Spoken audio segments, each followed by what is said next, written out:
Hey guys, it's Steve with Ringing Steel. I am here today. We are working on some stippling. I figured I looked into it, and there is not a whole lot of great information out there on stippling of firearms. So here in front of me I have a Glock 21 45 ACP. And my neighbor asked me if I could do something about his grips.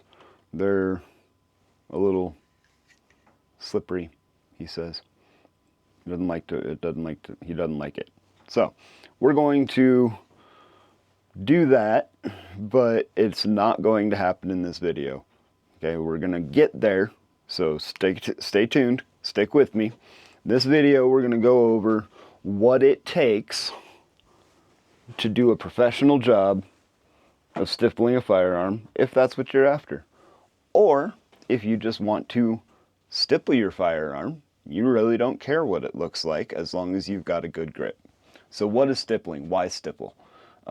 Stippling is using a hot iron to melt and kind of deform the plastic a little bit to give yourself a better grip. And there's two reasons for stippling. One of them is a better grip, and the other one is for aesthetics, to make your firearm look different, look good, look better, look your own, personal. So if you want to just stipple so that you can get a good grip, then here's what you need. You need a wood burner, or a soldering iron. They are different. They work different. They will both accomplish the task, but we'll get into that. The next thing you're going to need is a pencil,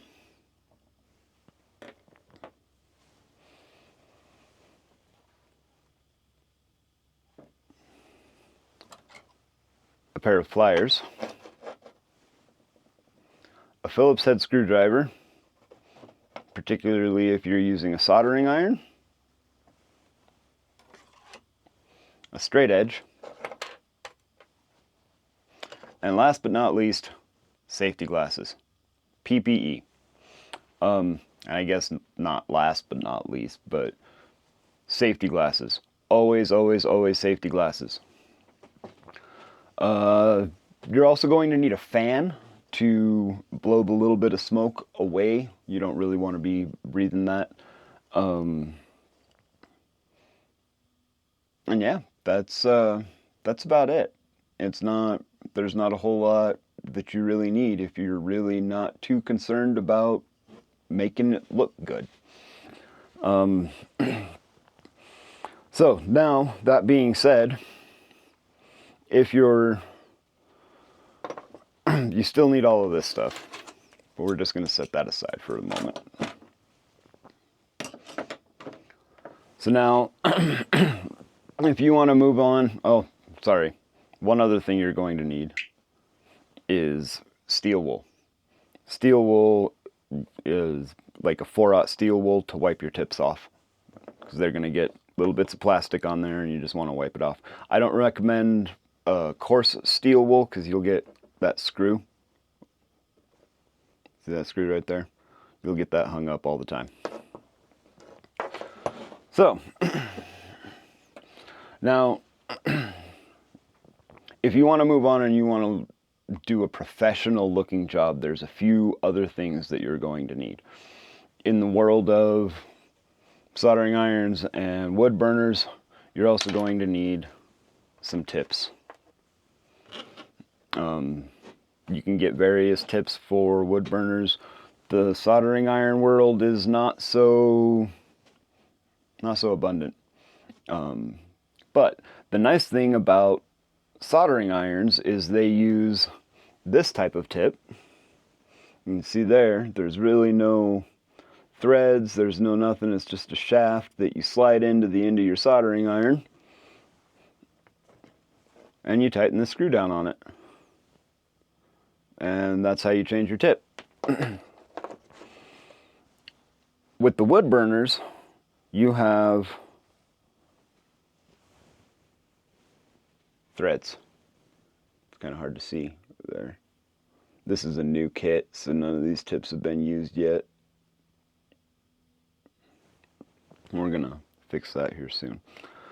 So, if you are going to be making your own tips, they are easier to make for a soldering iron than they are for a wood burner. Just something to keep in mind. The soldering iron also generally has a longer shank on it, so you have a little more control with a wood burner than you do with a soldering iron. Just another something to keep in mind. I run both of them. They both have their place, so that's where we're at with that. Set those aside. Next thing you're going to be needing in the world of PPE, if you're planning on doing this professionally, is a respirator. That is one of the key things, because when you're using your Dremel tool, which we'll get to in a minute, you don't want to be breathing that dust in. And another thing as far as your environment and your PPE is concerned, the fan that I recommended earlier was just to kind of blow that smoke out of your face, but if you're going to be doing it a lot, and if you plan on doing it professionally, you will be doing it a lot, then you need some form of ventilation. This is hooked to a 130 cubic foot per minute ventilation fan that sucks all of that smoke out, dumps it outside, and it doesn't fill up my room. Next, you are going to need a compass. This is really handy for drawing parallel lines and laying out circles. Also, like drawing lines off the top of slides or any existing mold line that you want to follow, this comes in very handy. Then you need a Dremel or some kind of a rotary cutting tool. I recommend using one with a flex shaft. My flex shaft is broke right now. I'm waiting on some replacement parts, so I am running just this little handheld carving tool. Along with that, you are going to need an assortment of bits.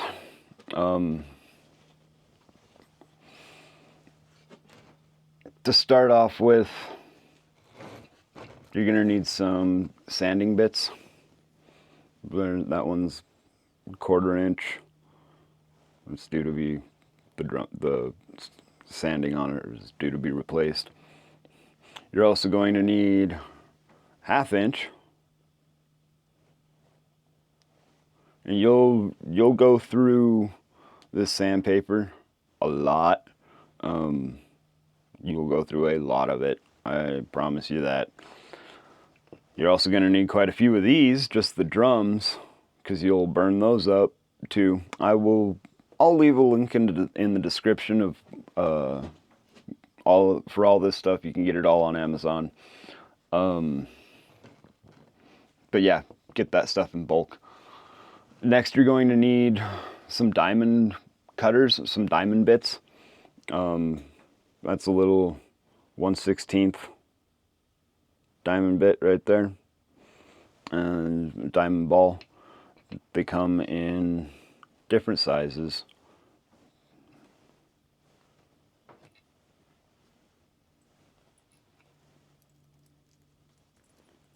There's 4 different sizes there.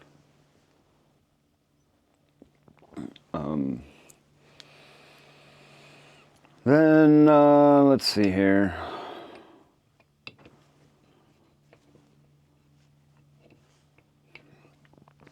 This little guy, this is really handy for your recessed borders. That's a little egg bit. That comes in handy for smoothing out any bits of plastic. Another one I like to use is a little tapered drum.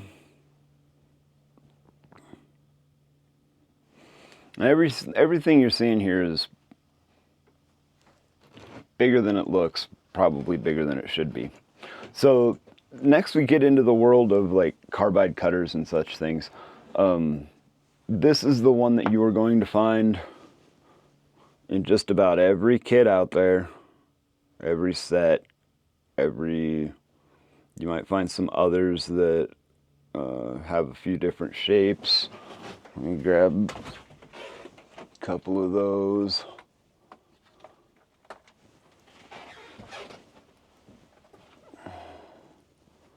You know, this one here has a little bit of a taper to it. This one's like a straight drum type deal.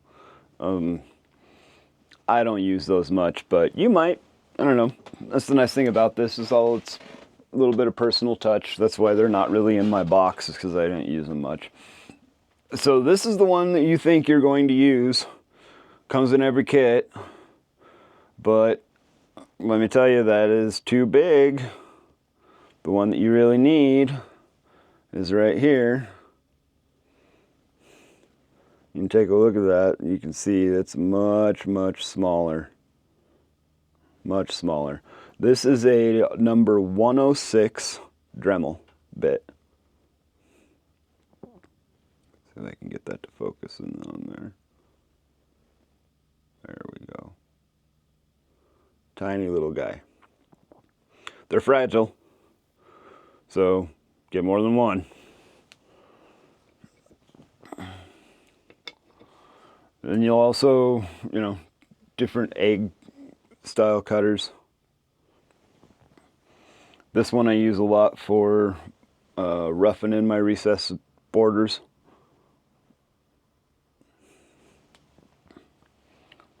So that pretty much handles the Dremel stuff. You'll also need some Scotch-Brite wheels. I'll leave a link in the description for those. I'm currently out. It's time to resupply. So those are coming. And yeah, polishing wheels, anything you think might help.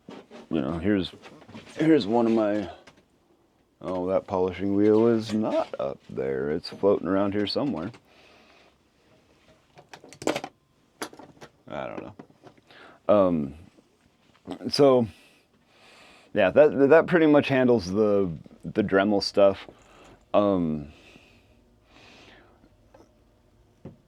You will probably need a brush, like a little toothbrush.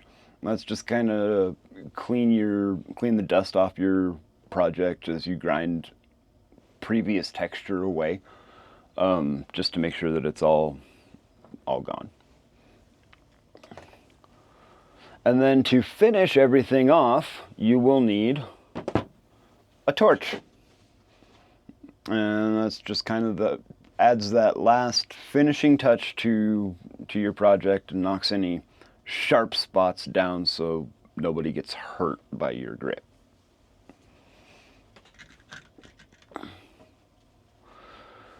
So that pretty much wraps up the tools that you're going to need. Now, the main thing that you are going to need, the absolute biggest thing that you are going to need if you want to do a professional job, is patience.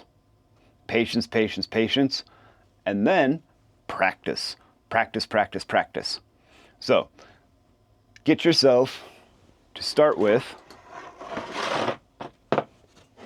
flat black plastic. Any kind of plastic. No, it's not the same polymer that they use on guns, but it will give you an opportunity to feel how your iron reacts when you're using different shaped tips. Like you can see, this one here is a square-sided rectangular tip. It's used for like sprinkle patterns and other such things. You will find that when you push this thing into the plastic, it slides one way or the other. You'll have to learn how to handle that. So flat black plastic. Next thing you'll probably want is round black plastic. This is the top of a solar light that doesn't work anymore. And that just kind of gives you an idea, because you will find that as you are stippling this, that you get a different look if you apply your tip square versus an angle this way or an angle this way. And that angle will change on your radius piece of plastic as you stipple around. So your angle needs to change from straight up to around as you go around. And so having something round to practice that on is handy. The next thing you'll really want, if you really want to do a professional job, is an old junk plastic handled drill. You can find these for dime a dozen at garage sales. You probably have one or two laying around. Worst case scenario, you got to go buy a new one at Walmart or Harbor Freight for $15. And I can promise you that that is cheaper than one of those. Or one of those, which is what everybody tells you to practice on, which is ridiculous. It brings me back to, why do we stipple things? One, for grip, and two, for aesthetics. Well, your grip you want to practice on because you actually want to have grip. Your magazine, how often do you grip your magazine? If you're gripping your magazine while you're shooting wrong. And so the only place you're going to grip your magazine really is the front and the back when you change it out. So this whole side panel that everybody's saying to practice on is what everybody's going to be looking at. That's got to look good. That's the main reason for stippling your magazines, is that they look good. So don't practice on the thing that you want to look good. Practice there. Don't practice on or stumble into or try your new Glock or your Walther. Go get a $5 drill, because then you can stipple in here inside under the finger guard. You can see how your iron reacts under there. You can stipple around the front of the grip. You can stipple on the bottom to see how your iron's going to react in places like right here on your grip. Also right here on your grip. That same contour is right here. So, check out the links in the description below, get the parts and the stuff that you need, and check out the next video coming up, and we'll jump into practicing stippling on some black plastic, some radius stuff, and we'll see what happens with different tips. Well, not necessarily different tips, but different techniques with a single tip.